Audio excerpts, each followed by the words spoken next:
I took off my suit. I'm ready to sleep. This isn't normal, but Tim Draper has announced, personally, he believes Bitcoin will reach $250,000 by the year 2022. My name is Mike Kubera. Stay tuned for this. Some of you might be excited with Bitcoin's rise, but let's chat about that as well.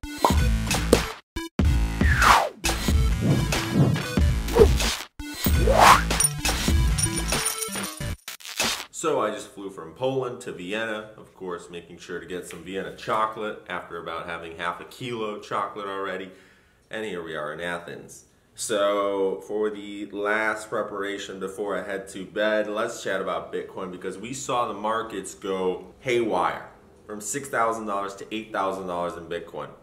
A huge surge of floods. And everybody's freaking out. And whenever everybody freaks out, I just want to remind you guys, it's not just when the markets are doing bad and horrible and you just lost half of your net worth in a week to remain calm, but also during moments of fear of missing out. You see your friends making money after 3, 4, 5 months of losing money yourself, and maybe they too, I mean, they're not revealing the full situation, I'm sure. So obviously you want to join in on the fun, and then you hear the next best thing. Tim Draper, a billionaire, the dude has made hundreds of millions of dollars off of trading Bitcoin. He purchased a large amount of Bitcoin from the Silk Road auction from the FBI years back. He purchased more Bitcoin when it fell to $200. He predicted a couple things. Sure, there's plenty of experts out there that are predicting. I mean, Tim Draper is quite qualified, and I'm not going against what he's saying. I don't want you guys to confuse that. I think it's cool that he's throwing out that figure. Is it possible? Maybe. I don't know. If it is, awesome. Hopefully a lot of people are able to make some money. But one thing this does is as soon as he came out and said that, all the media wants to talk about it. They're reposting the clip everywhere. Everybody's posting on Twitter.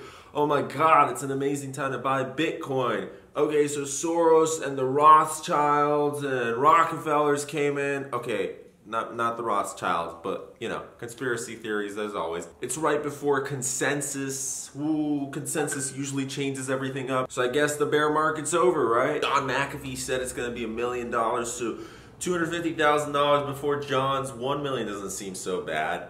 Again, even if it were to go from, let's say, $8,000 right now to $250,000, you have to realize a couple things. First of all, only a small amount of people will be able to fully maximize their profits. And even then, it's not going to be 100%. It's going to be like 90%. It's the, oh, okay, I doubled my money and then I went out, right? So you went from 8 to 16, cool. And then you decided to go from 50 to 60 or something later, and then maybe you lost a little bit because there was a bear market and you freaked out and da-da-da-da-da.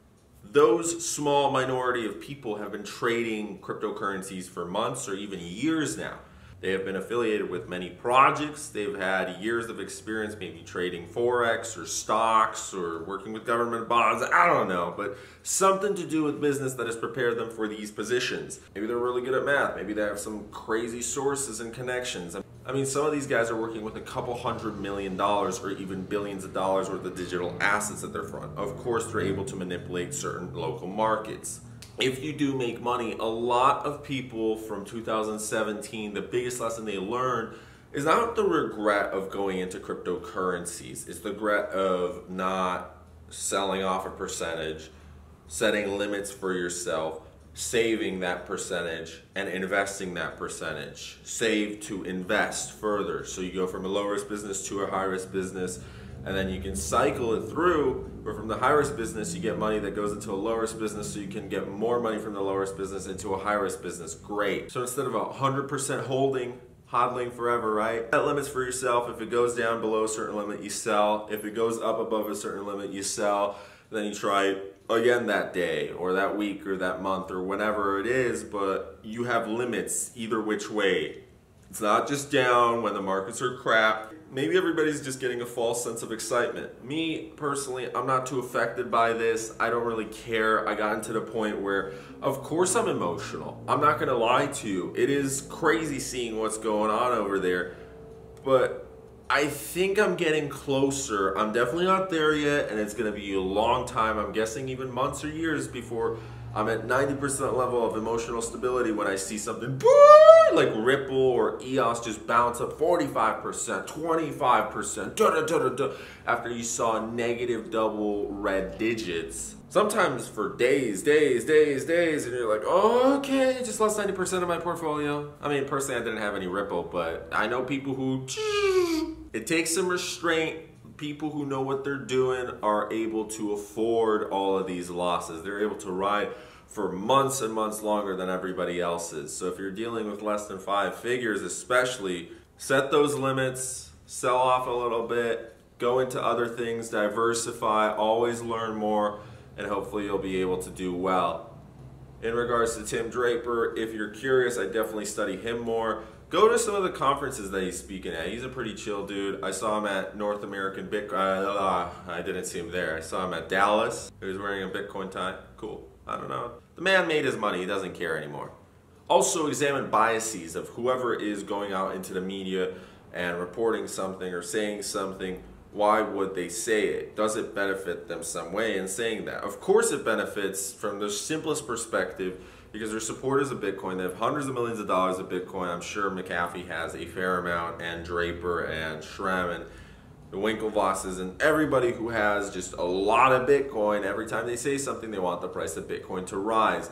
But we don't know if it's whether at that moment, in the future, 6 weeks from now, 6 months from now, 10 years from now. So do your fair research, understand why someone's saying, and that's that. My name is Mike Cabera. Thanks so much for joining me in today. And woo, it is hot in here. Staying at some photographers' Airbnb for now, and I quite like this place. I'm not going to show the rest of the place, but it looks beautiful in here. The ride from the airport was an hour, from the airport to Athens. Insane, but it's definitely a different climate. Good to travel around the world a little bit. Open your eyes. All right, get back to work.